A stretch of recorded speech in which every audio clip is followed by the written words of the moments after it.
Hey, how's it going? Dylan here. Welcome to Blu-ray Addict. And today we're going to be going through my top TV shows of 2018. First off, Merry Christmas everyone. It's that time of year where I get time off and I can do these awesome lists. I'm also going to be doing an entire Blu-ray collection video at some point in the next week and a half. So that's going to take some nice amount of time for me to edit, but it's going to be worth it. A lot of you guys have been requesting it. So let's get right into this, and I'm not going to be in front of camera most of this video because just of time constraints, but also it's a lot easier for me to do this with a really nice mic. So, my favourite TV shows of 2018. What a year it's been. It's been quite an interesting year in terms of television, I think. It's not like last year where everyone was like, it is the best year of television ever, but there have definitely been some interesting additions to the medium this year. And I just wanted to highlight some of my favourites that I've watched all through this year. This list is half ranked, kind of loosely ranked, I guess you could say. So, let's get into this one. At number 15, we have The Innocents, which is a Netflix exclusive show. I hadn't really heard much about it. It looked interesting, so I requested some screeners, didn't get them. But when it came out, I sat down and gave it a watch, and it was kind of addictive, and I probably finished it in about 3 or 4 nights, which is kind of pretty good for me, I guess, for most shows. There are some that I watch faster, but this one had really good cinematography, really cool characters, and like much better spin, not the stereotypical spin on this kind of thing.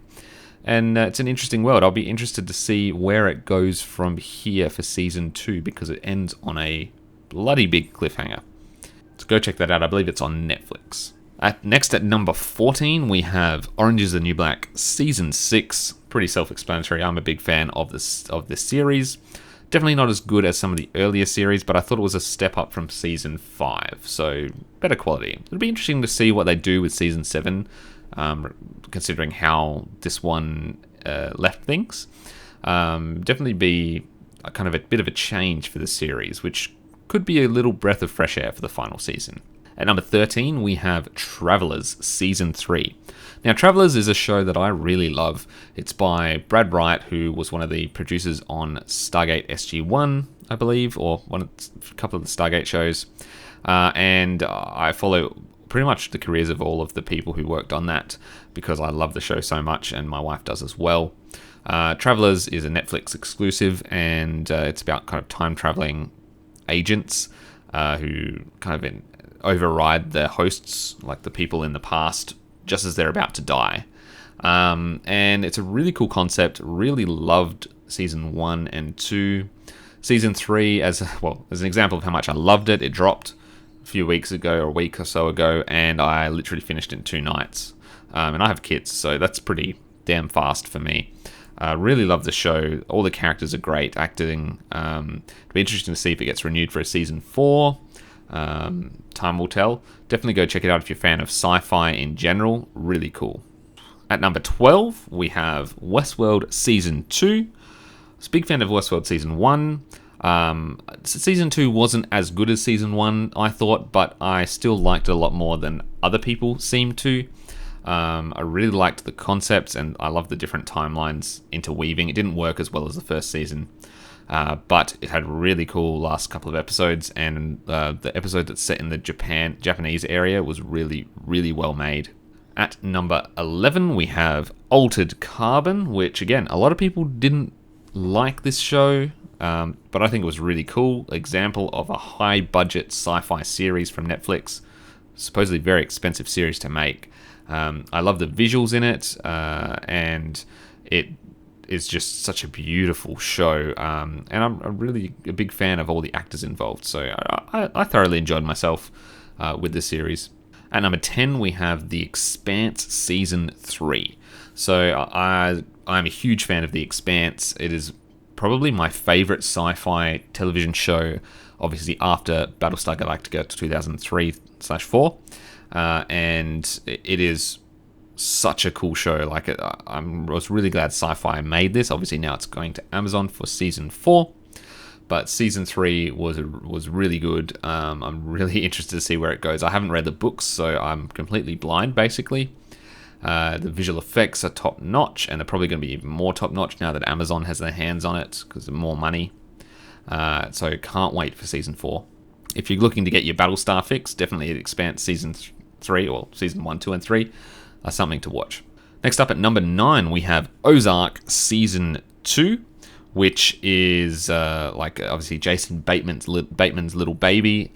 Really serious crime drama, combination of like Bloodline and Breaking Bad, I guess you could say. Really fun series, great cinematography, really gloomy, great characters, and boy, this season had a real big stunner at the end, kind of thing. Like certain characters, how they change over the season, really shows how people do change, and what they want in life can change fairly fast. It's a really cool concept.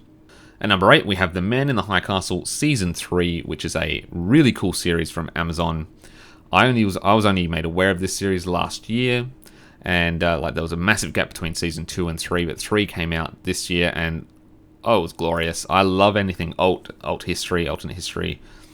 I will eat all of it up entirely. It is just so great to look at them, and I really love this series. Like it's basically an old history if the Nazis and the Japanese won World War II, and what the world would be like in the 60s after that. So really cool alternate history, alternate universe kind of concepts, and great actors involved all around. Really cool visuals, just really awesome. At number 7, we have End of the Effing World, which I loved this show. Everyone kept raving about it. I didn't watch it on release, but I kind of kept putting it off. Finally started watching it, and I was instantly hooked. Really great performance by the lead in this. I forget his name, but he was in that episode of Black Mirror. And the girl they have in this as well was utterly fantastic. Really cool, really well shot and interesting format, short episodes, but really super addictive. At number 6, we have The Looming Tower, which again I didn't see for a while. Obviously, it was released in the US, but once we got Amazon in Australia, Amazon Prime, a bit after that, I think it came out here this year. And God, I love the series. It was just really, really well made, and touching at the end when you realize who some of the characters were and what happened to one of them specifically. It kind of affects you a little bit, even though I'm not American. But really, really cool series on the lead up to 9/11, basically. At number 5, we have Narcos Mexico. Now, I'm a big fan of Narcos, and when I heard Diego Luna and Michael Pena were going to be in a Mexican version of Narcos, like showing the Mexican Sinaloa cartel, I think, or something like that, Gallardo cartel, I can't remember. But a really big fan of this series, really well made. They kept up the quality compared to the other seasons, and they kind of even got older returning characters from previous seasons, so it worked really well, really merged nicely. Really cool if you're into like kind of crime history and things like that. Very, very fulfilling. At number 4, we have The Americans season 6. So I'm a massive fan of The Americans. Like spy thrillers, and set in the 80s. Obviously, the main thing about The Americans is that it actually follows Soviet spies pretending to be Americans in the 80s. So really great concept where their loyalties are shown or like changed, like different ways, how they deal with having to have lived in this foreign country for so long, and how those ideals rub off on you, how it changes you, and like what matters more, like you having American kids but being a spy for the Soviet Union.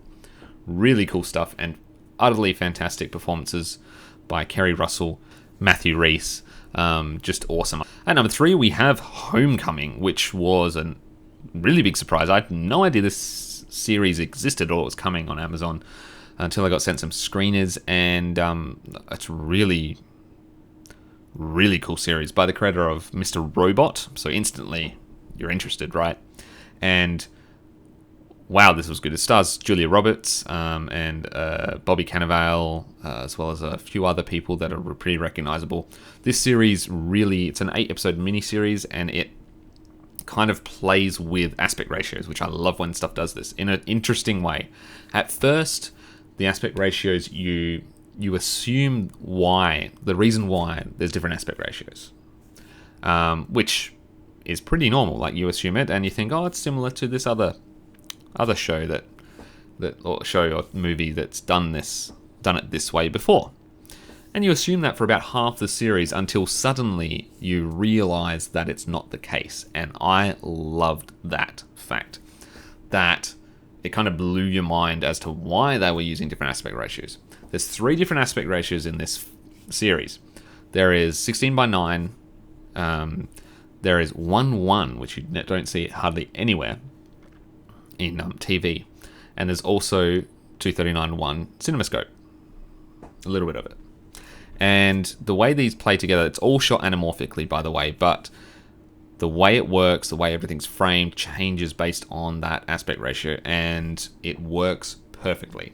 The acting performances are really good. There's some really ridiculously good one-shots in this, of just conversations and like a camera on a crane going through an entire facility. Really well executed, and really cool story. At number 2, we have Maniac, which I thoroughly loved.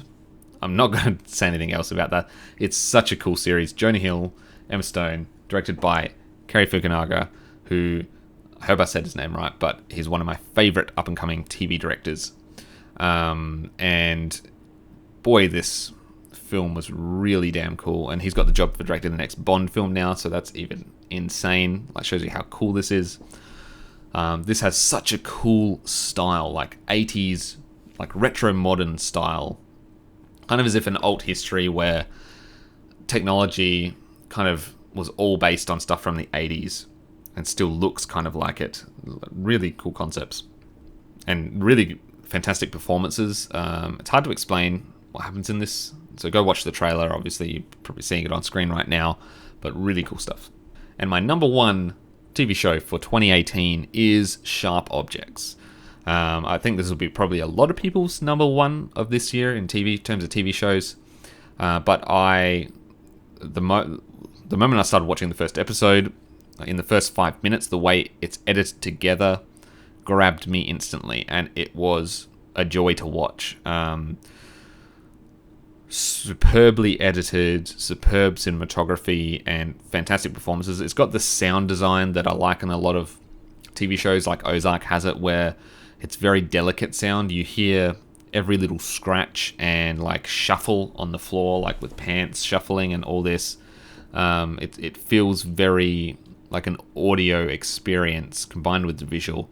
It makes you more involved and like feels very authentic, which I loved about the series. But yeah, go check out Sharp Objects if you haven't, because it's fantastic. Thanks very much for staying till the end of my top TV of 2018. Hope you enjoyed it. Let me know in the comments what you thought, what TV shows you watched, and what you think that should be in this list that isn't, or stuff in this list that maybe shouldn't be there. Let me know. Leave a like, of course. Hit the subscribe button. Hit that bell button to be notified of new uploads as they become available. Until next time, take care.